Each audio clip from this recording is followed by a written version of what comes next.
2002년 제16대 대통령 선거에 출마했던 한 후보가 유세 중에 한 말인데요. 이 후보를 지지하지 않는 국민들에게도 큰 감동과 뭉클함을 주었던 한마디, 여러분 기억하시는지 모르겠습니다. 국민 여러분 행복하십니까?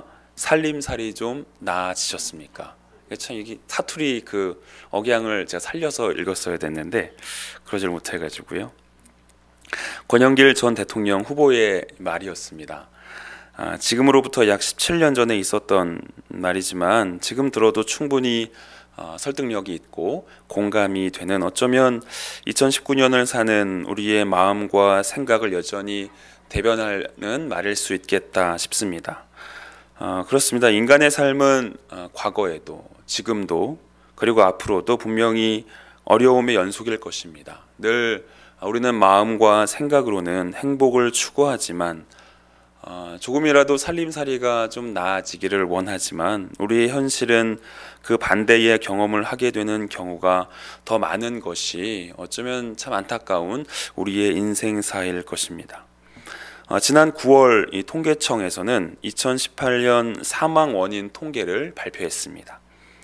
그 중에 자살에 의한 사망자 수는 13,670명으로 OECD 36개 회원국 가운데 우리나라가 몇 위를 했을까요, 여러분? 1위입니다. 1위. 계산해 보면요, 하루에 37.5명이 지금 자살로 생을 마감하고 있고 약 40분당 한 명이 스스로 목숨을 끊고 있는 셈입니다. 우리가 지금 예배를 이제 시작한 지 조금 됐는데요. 예배가 마칠 때 즈음이 되면 우리나라 어디선가 2명이 자살로 생을 마감한다는 것이죠. 최근에도 잇따라 유명 여자 연예인 2명이 이 언론 보도에 따르면 대중들의 악플로 인한 우울증으로 20대라는 이 이른 나이에, 젊은 나이에 이 생을 마감했고, 한겨레 신문 기사에 보면 의사, 기업체 간부, 고위 공무원 등 이 엘리트 코스를 밟은 고학력자들의 자살률이 최근 10년간 무려 6배나 늘었다고 합니다. 올해도 예외는 아니었지만 매년 수학능력 시험이 끝나면 성적을 비관하여 스스로 생을 마감하는 이 어린 학생들의 안타까운 이야기, 이제는 참 낯설지가 않은 세상이 되었죠. 이처럼 이 자살을 선택하는 사람들의 동기와 이유는 다양하지만 그것을 종합해보면 나름의 어떤 결론을 도출할 수 있습니다. 자신의 삶에 불쑥 들어온 어떤 극한의 슬픔, 좌절, 고통과 초조함 등과 같이 스스로 컨트롤할 수 없는 어떤 감정에 휩싸일 때, 자신이 겪고 있는 문제나 어려움에서 벗어날 수 없을 것 같고 그에 대한 해결책도 찾을 수 없을 때, 즉 소망이라고는 생각할 수도 가질 수도 없는 현실에서의 한계와 비참함의 중심에 자신의 인생이 세워질 때에 사람들은 자살이라는 극단적인 선택을 한다는 겁니다. 그렇다면 여러분들은 지금까지 살면서 여러분의 인생에 어려움이 있었을 때에, 해결되지 않는 문제로 인해 걱정과 두려움을 이 마음에 안고 살아가셨을 때에, 열심히 노력했고 간절히 기도했지만 그 어떤 변화나 역전의 기미가 전혀 보이지 않을 때에 여러분은 그와 같은 상황 중에 어떻게 반응하셨습니까? 오늘 시편 62편은 다윗의 시로서 다윗의 삶에 있었던 어떤 경험 중에 노래로서 하나님에 대한 다윗 자신의 믿음과 이 확신을 고백하는 내용을 담고 있습니다. 그렇다면 다윗은 지금 어떤 경험을 하고 있는 것인가? 그것을 알기 위해서는 사무엘하 15장으로 가야 하는데요. 사무엘하 15장은 다윗의 아들 중 한 명인 이 압살롬이 왕이 되기 위해 반란을 일으키고 이에 다윗은 황급히 왕궁을 떠나 도망가는 내용을 담고 있습니다. 당시 그 상황이 얼마나 급박했는가 하면 사무엘하 15장 30절에 보면요, 다윗이 감람산 길로 올라갈 때에 그의 머리를 그가 가리고 맨발로 울며 가고 라고 말씀합니다. 지금 불과 몇 시간 혹은 몇 분 전까지만 해도 다윗은 한 나라를 대표하는 왕이었습니다. 그런데 지금 그는 펑펑 울면서 맨발로 도망치는 처량한 신세가 된 것이죠. 다윗이 왕임에도 불구하고 체면을 뒤로 하고 맨발로 도망치기까지 그렇게 서두를 수밖에 없었던 이유는 이 사무엘하 15장 14절에서 확인할 수 있는데요. 제가 읽어보겠습니다. 다윗이 예루살렘에 함께 있는 그의 모든 신하들에게 이르되 일어나 도망하자. 그렇지 아니하면 우리 중 한 사람도 압살롬에게서 피하지 못하리라. 빨리 가자. 두렵건대 그가 우리를 급히 따라와 우리를 해하고 칼날로 성읍을 칠까 하노라. 다윗이 맨발로 자신의 체면도 신경 쓰지 않으며 도망갔던 이유는 반란을 일으킨 아들의 칼날에 자신이 죽을까 두려웠기 때문입니다. 다윗은 이런 자신의 처량한 신세를 오늘 시편 62편 3절에서 이렇게 고백합니다. 우리 3절 말씀 함께 읽겠습니다. 3절 말씀 시작. 넘어지는 담과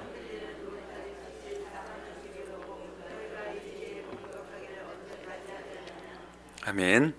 다윗은 자신의 현실이 넘어지는 담과 흔들리는 울타리 같다고 합니다. 성경에서 담과 울타리는 성벽으로도 이해할 수 있는데요. 여러분, 성벽을 세우는 목적은 이제 외부의 공격으로부터 그 성 안에 있는 사람들을 보호하기 위함입니다. 그래서 구약 시대의 당시 성벽의 두께는 성마다 다소간의 차이는 있을 수 있겠으나 보통 5m 내외로 굉장히 두꺼웠습니다. 여러분, 5m나 되는 그런 두꺼운 성벽이 어지간해서 넘어지거나 흔들리겠습니까? 그런데 다윗은 지금 자신의 처지가 넘어지고 흔들리는 성벽과 같이 딱 그런 모습이라는 것이죠. 여러분, 다윗이 누구입니까? 사도행전 13장 22절에 보면 하나님이 다윗을 향하여 그는 내 마음에 맞는 사람이라 내 뜻을 다 이루리라는 이 최고의 칭찬을 들은 사람입니다. 게다가 모든 것을 다 가진 한 나라의 왕입니다. 다윗은 하나님 앞에 사람 앞에 칭찬과 존경을 받는 그 시대를 대표하는 하나님의 사람이었던 것이죠. 그런데 그런 다윗의 삶에도 어려움이 있습니다. 그 누구도 흔들 수 없을 것 같은 마치 두꺼운 성벽과 같은 존재인 한 나라의 왕임에도 불구하고 그의 인생에 넘어짐과 흔들림이 있다는 것이죠. 그의 인생에 슬픔이 있고 좌절이 있고 실패가 있습니다. 얼마 전에 끝난 이 수요 테마 예배 광야 학교 마지막 시간에 오신 분들은 들으셨을 텐데, 그리스도인의 삶에 여러분 광야 졸업이 있을까요? 없지요. 오히려 우리가 이 땅에서 그리스도의 제자로 살아가는 토대가 광야라고 했습니다. 그래서 저와 여러분의 삶에 있어야 할 것은 광야 졸업이 아니라 제자 졸업이지요. 즉 그리스도의 제자로 살다가 생을 마감하는 것입니다. 이것을 달리 말하면 저와 여러분의 삶에도 다윗과 같은 그런 일들이 충분히 있을 수 있다는 겁니다. 좀 더 분명하게는 성도의 삶에는 반드시 그런 경험이 있을 것입니다. 그것을 어떻게 알 수 있는가 하면요, 베드로전서 4장 12절입니다. 우리 함께 읽겠습니다. 시작. 사랑하는 자들아, 너희를 연단하려고 오는 불시험을 이상한 일 당하는 것 같이 이상히 여기지 말고. 아멘. 하나님이 사랑하는 자들, 바로 저와 여러분의 삶에 베드로전서 4장 12절에 보면 무엇이 온다고 말합니까? 불시험이 옵니다. 불시험. 불타는 듯한 시험이 마치 제철소에서 철을 달구기 위해 활활 타오르는 불과 같은 그런 시험이 우리 자신으로서는 감당하기 벅찬 일들이 마치 오늘 본문의 다윗과 같은 그런 상황이 저와 여러분의 삶에 올 수 있다는 겁니다. 이해도 잘 안 되고 마음이 어려울 수 있는데요. 왜냐하면 불법을 행하고 불의를 행하며 하나님의 말씀에 불순종하는 사람에게 어려움과 그런 고난이 닥친다면 그것은 충분히 이해할 수 있겠다 싶은데, 하나님의 말씀에 따라 살기 위해 애쓰는 하나님의 사람 다윗에게, 그리고 믿음으로 살고자 하는 이 시대 우리에게, 저와 여러분에게 왜 그런 어려움이 있어야 되냐는 말이죠. 로마서 5장 4절입니다. 우리 함께 읽겠습니다. 시작. 인내는 연단을, 연단은 소망을 이루는 줄 알미로다. 아멘. 그 연단을 통하여 우리가 그리스도의 제자로 살아가는 이 세상의 삶에서 어떤 소망을 가져야 하는 것인지 분명히 깨닫고 알 수 있기 때문에 여러분, 우리의 삶에는 연단이 있고 불시험이 있는 것입니다. 그와 같은 방법이 아니고서는 여전히 이 죄된 본성에 따라 살고 죄된 본성에 갇혀 사는 저와 여러분의 삶이 성경이 말하는 이 주 안에서의 영원한 소망이 아닌 이 땅 안에서의 한시적 소망을 추구하는 인생이 된다는 말이죠. 그래서 연단은, 불시험은 결코 우리를 위한 심판이 아닙니다. 오히려 우리로 더욱 주님을 바라보게 하고 이 땅의 것이 아닌 하늘의 것에 더 큰 관심을 두게 하며 그 어떤 것도 아닌 오직 우리 주님께 의존되는 인생이 되게 하는 우리의 삶에 매우 유익한 경험이 바로 연단이요 불시험이라는 겁니다. 그렇다면 우리의 인생을 사방으로 흔들어대고 두려움과 걱정으로 우리의 마음을 가득 채우며 내가 할 수 있는 것이 아무것도 없다는 이 비참한 현실로 인해 한계와 무기력함을 경험하는 그때에 하나님을 향한 우리의 시선을 가로막고 하나님의 말씀을 향하고자 하는 우리의 마음을 꺾어버리며 철저하게 인간적이고 세상적이며 현실적인 방법을 고민해야 한다는 강력한 목소리가 들리는 그 순간에 그와 같은 연단과 불시험의 복판에 우리의 삶이 세워졌을 때에 과연 우리는 어떻게 해야 하는가? 한때 한국교회에서 선풍적인 인기를 끌었던 이 긍정의 힘이라는 책으로 유명한 어떤 목사님의 말처럼 아침에 일어나서 나는 잘 될 것이다 라고 3번을 외치고 하루를 시작하면 우리의 삶의 변화가 시작되고 모든 어려움을 이겨낼 수 있는 힘이 여러분 생기는 것일까요? 그런 긍정적인 마인드와 긍정적인 생각이 우리가 경험하는 모든 문제로부터 우리를 구원할 수 있느냐는 말이죠. 여러분, 그렇지 않습니다. 이 마인드 컨트롤로 정신적, 심리학적 결단으로는 여러분 안 됩니다. 여러분, 사람에게는 스스로 견디고 감당할 수 있는 그 고난의 최대값이 있습니다. 물론 그 사람의 믿음의 수준에 따라 다소간의 차이는 있을 수 있겠으나 분명한 것은 고난의 최대값이 모두에게 다 있는 것이죠. 그래서 우리의 인생 현실 중에 그 최대값을 넘어서는 어떤 어려움이나 고난이 찾아오면 여러분, 우리는 어떻게 되죠? 폭발하든지 포기하든지 깊은 절망에 빠지는 것이죠. 이처럼 이 사람에게는 분명한 한계가 있다는 겁니다. 그것을 단적으로 보여주는 예가 바로 오늘 본문입니다.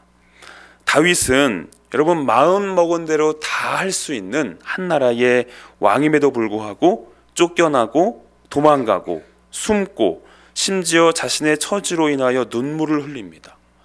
여러분, 사람이 이렇게 연약합니다. 우리는 주변에 어떤 사람들을 보며 저 사람은 나와는 다를 것이라고 생각합니다. 돈이 많으니까, 많이 배웠으니까, 가정이 행복해 보이니까, 온 가족이 교회를 다니니까, 자녀들이 잘 됐으니까, 별 걱정 없이 사는 것 같아 보이니까 다르게 보이는 것이죠. 우리 옆 사람에게 이렇게 한번 말해보면 좋을 것 같습니다. 니나 내나 같다이.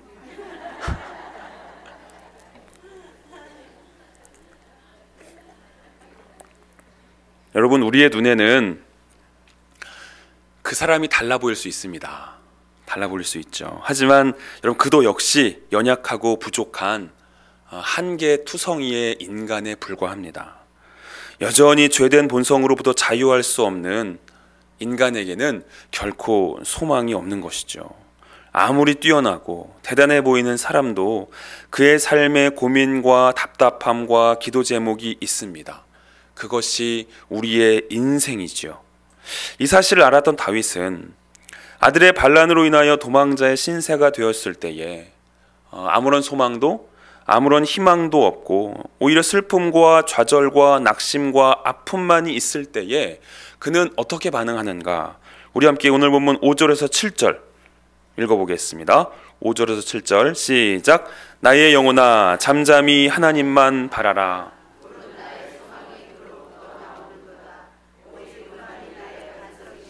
나의 구원이시요 나의 요새이시니 내가 흔들리지 아니하리로다. 나의 구원과 영광이 하나님께 있으며 내 힘의 반석과 피난처도 하나님께 있도다. 아멘.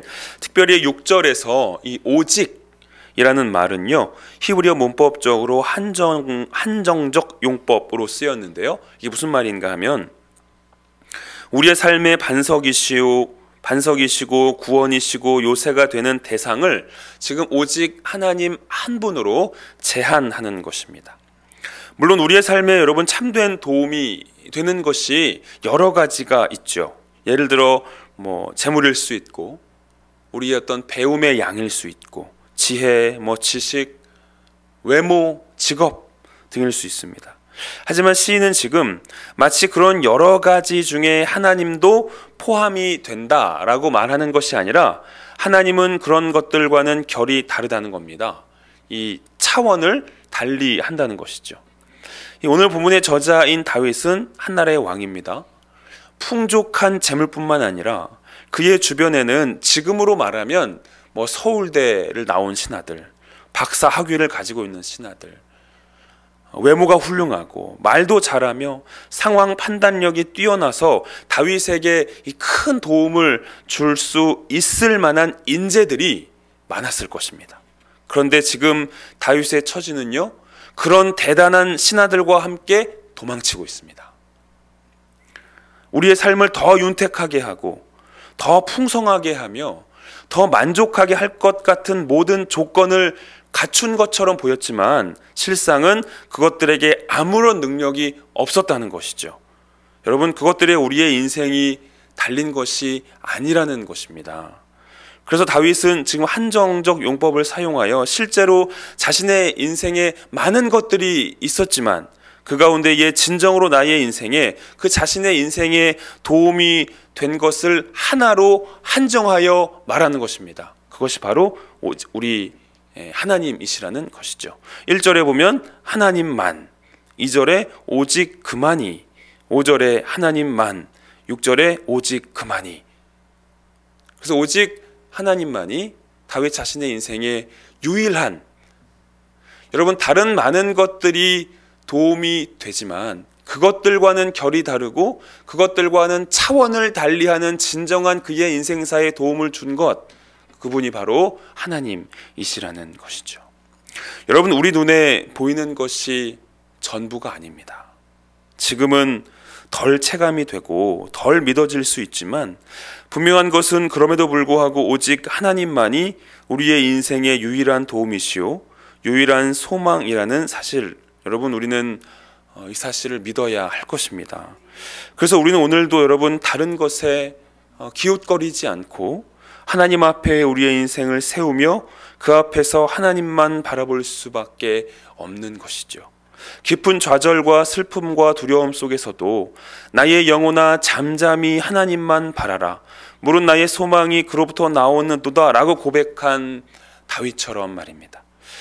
말씀을 정리하겠습니다. 다윗은 자신이 처한 그 어떤 상황 속에서도 심지어 두려움과 절망과 위기 속에서도 하나님을 전적으로 신뢰했습니다.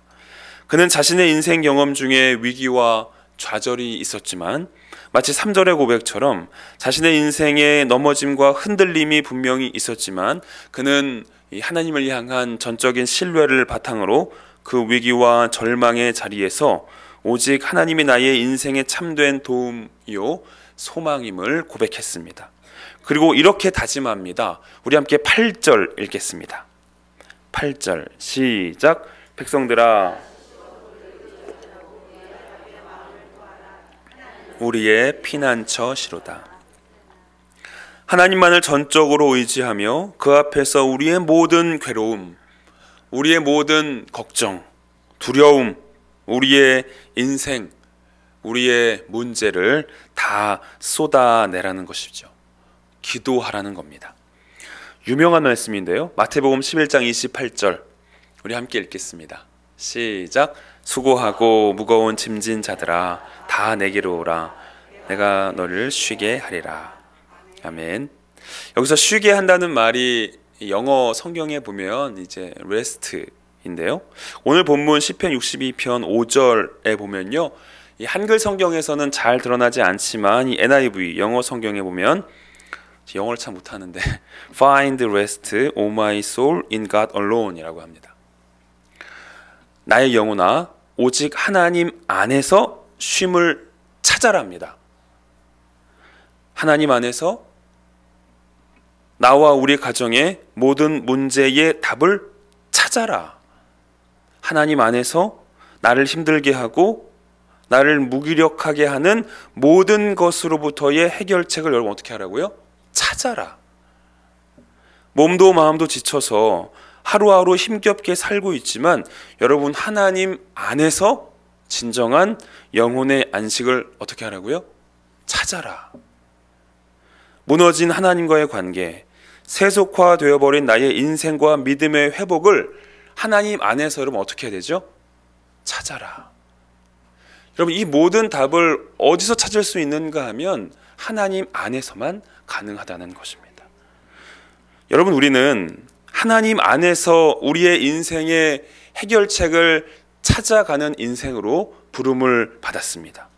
하지만 이 세상은 우리에게 계속 다른 방법을 제시합니다.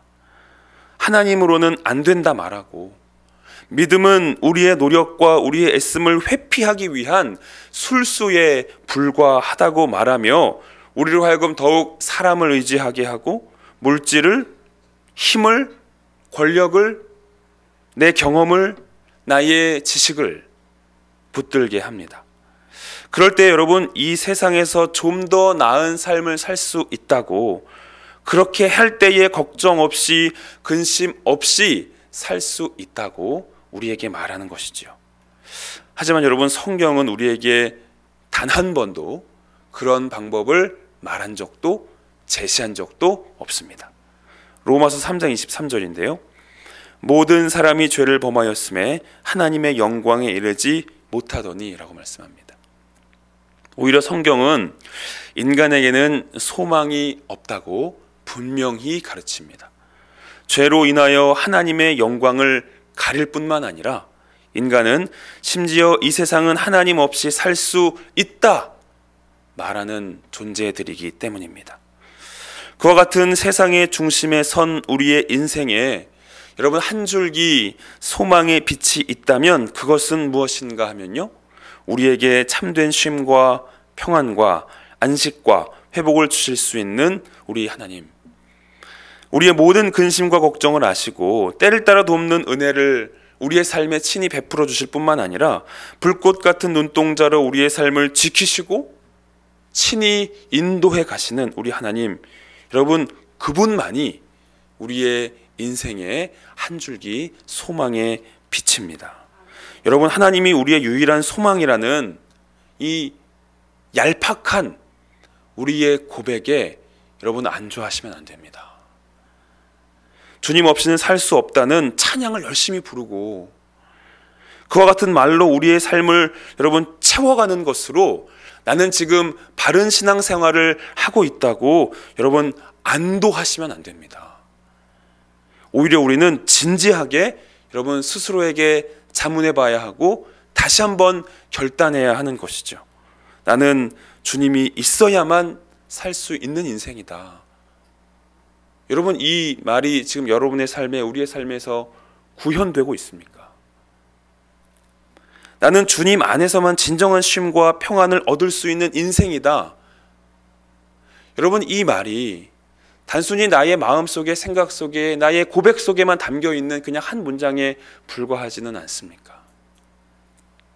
바라기는 이와 같은 삶을 마음으로만, 그냥 생각으로만 사는 것이 아니라 실제 우리의 삶에서 여러분 우리가 구현해내며 하나님을 의지하고 그분 안에서만 사는 인생의 유익이 무엇인지, 그 복됨과 그 기쁨이 무엇인지 여러분 지금보다 우리가 더 누리고 더 경험하는 저와 여러분의 삶의 자리가 되기를 바랍니다. 여러분 주님 때문에 오늘을 살고 주님 때문에 내일을 살며 주님 때문에 매일을 사는 우리의 인생이 되기를 바랍니다.